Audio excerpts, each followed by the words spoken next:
Mateo Solís medía el mundo en la distancia que sus brazos podían impulsar sus ruedas.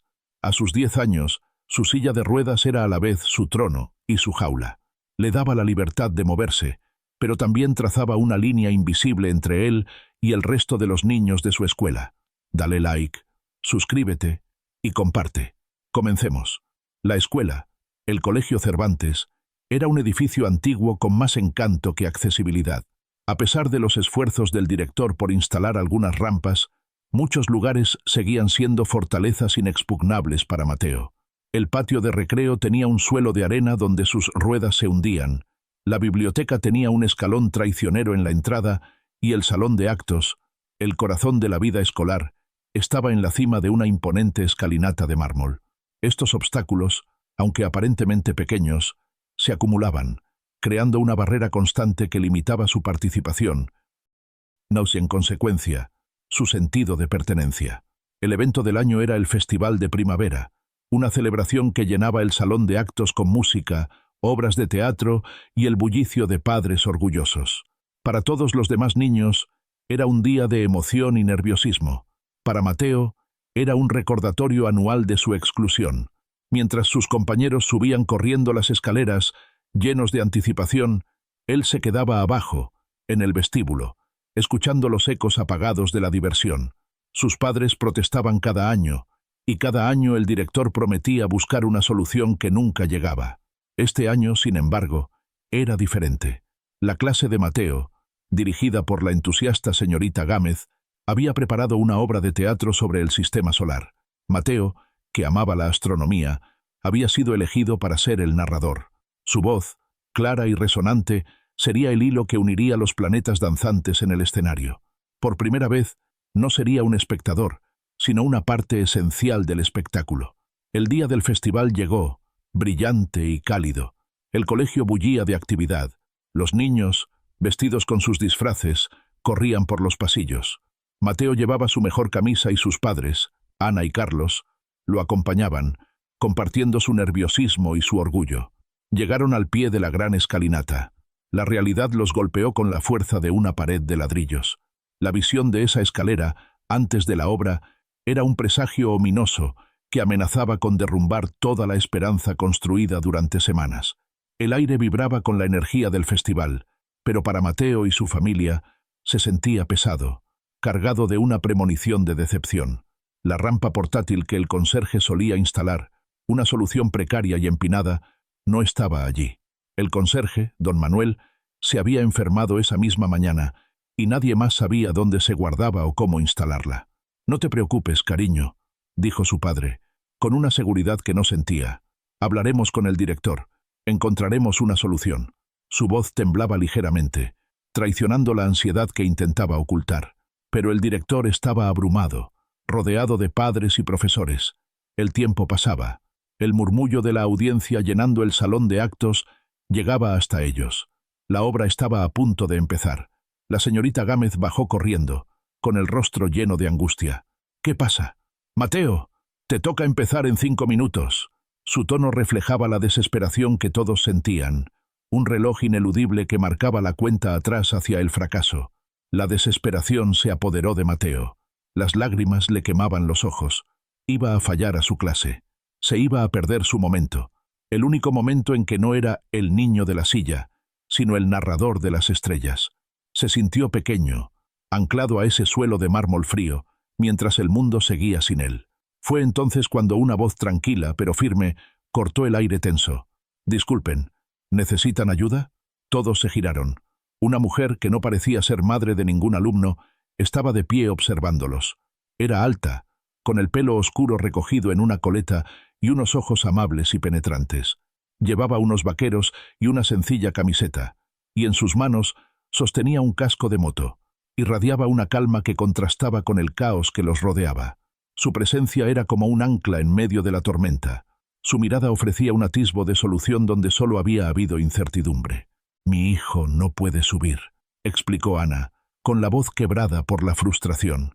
«Y la obra va a empezar». La mujer evaluó la situación en un instante. El niño al borde de las lágrimas. La escalera. El tiempo corriendo. No dijo nada más. Se quitó una fina chaqueta que llevaba, La dejó junto a su casco en un rincón y se acercó a Mateo. Se arrodilló para quedar a su altura. Una acción tan simple pero tan significativa que sorprendió a Mateo. Esa simple acción comunicaba una conexión y un respeto que pocos extraños le habían demostrado. «Hola», dijo, mirándolo directamente a los ojos. «Me llamo Isabel Vega, y parece que eres la estrella de este espectáculo. No podemos dejar que tu público espere, ¿verdad?». Su sonrisa era genuina. Mateo, que normalmente era tímido con los extraños, se encontró asintiendo, cautivado por su presencia. Las palabras de Isabel no eran de lástima, sino de reconocimiento, y eso marcó una diferencia abismal.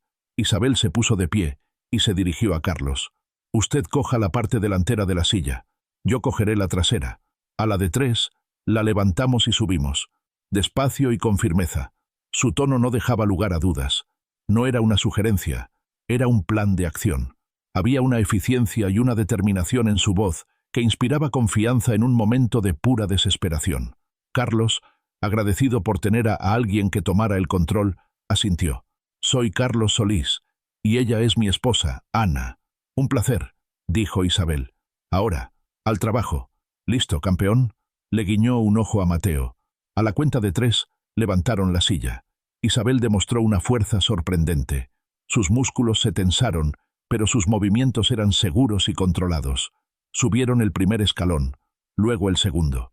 Mateo se aferró a los reposabrazos, sintiendo una mezcla de miedo y una extraña euforia. Por primera vez, estaba ascendiendo esa escalera. Estaba conquistando la montaña. Cada escalón era una pequeña victoria, una liberación de las cadenas invisibles que lo habían mantenido abajo. Dale like, suscríbete y comparte. Subieron escalón por escalón, un equipo improvisado unido por un objetivo común.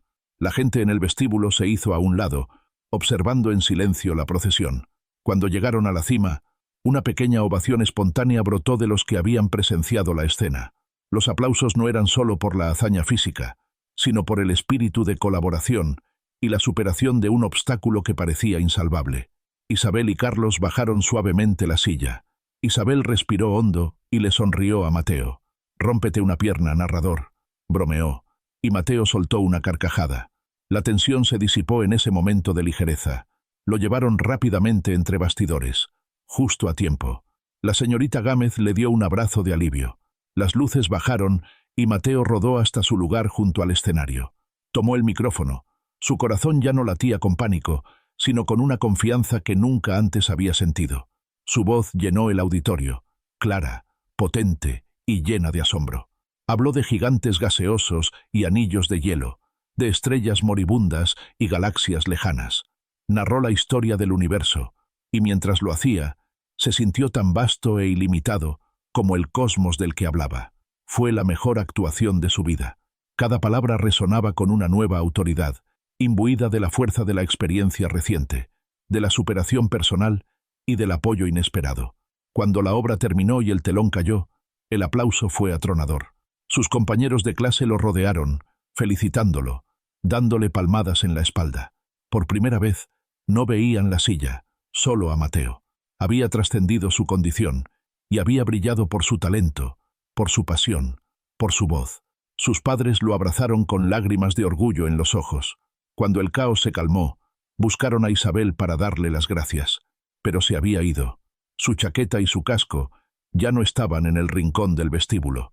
Se había desvanecido tan silenciosamente como había aparecido, una extraña que había entrado en sus vidas durante 10 minutos cruciales y había cambiado su trayectoria. Su partida misteriosa solo realzó el aura de heroísmo que la envolvía, dejando una huella imborrable. Los días siguientes, algo había cambiado en Mateo. La experiencia lo había transformado. La barrera invisible que sentía a su alrededor había comenzado a disolverse. Se sentía más audaz, más seguro. Sus padres también cambiaron. La gratitud hacia la desconocida se convirtió en una nueva determinación. Carlos Solís se presentó en la siguiente reunión de la Junta Escolar. Contó la historia del festival, no como una queja, sino como un llamado a la acción. Habló de una desconocida llamada Isabel Vega que, con un simple acto de bondad y decisión, había hecho lo que la burocracia no había logrado en años. Su discurso conmovió a la comunidad. Se formó un comité de padres y en cuestión de meses Se recaudaron fondos. Durante el verano, el Colegio Cervantes fue sometido a una profunda remodelación, instalando ascensores y rampas permanentes. La historia de Isabel se convirtió en un catalizador, un recordatorio palpable de que la empatía y la acción individual pueden mover montañas institucionales. La comunidad se unió, inspirada por la idea de que un colegio debe ser un lugar de inclusión para todos, y no un laberinto de obstáculos para algunos de sus estudiantes. Al comienzo del nuevo año escolar, Mateo Solís entró en el colegio y por primera vez pudo acceder a todas partes. Rodó hasta la biblioteca, subió en el nuevo ascensor hasta el laboratorio de ciencias del segundo piso y finalmente se detuvo en la cima de la gran escalinata, que ahora tenía a su lado un moderno elevador de plataforma. Cada nuevo acceso era un suspiro de alivio, una confirmación de que su mundo se había expandido. Miró hacia abajo, al lugar donde meses antes se había sentido tan atrapado y desesperado. Pensaba a menudo en Isabel Vega, su ángel guardián con casco de moto. Nunca volvió a verla, y quizás nunca lo haría, pero su impacto perduraría para siempre. Ella no solo lo había levantado por unas escaleras, lo había levantado de su frustración. Le había enseñado que las barreras físicas, por imponentes que parezcan, pueden ser superadas.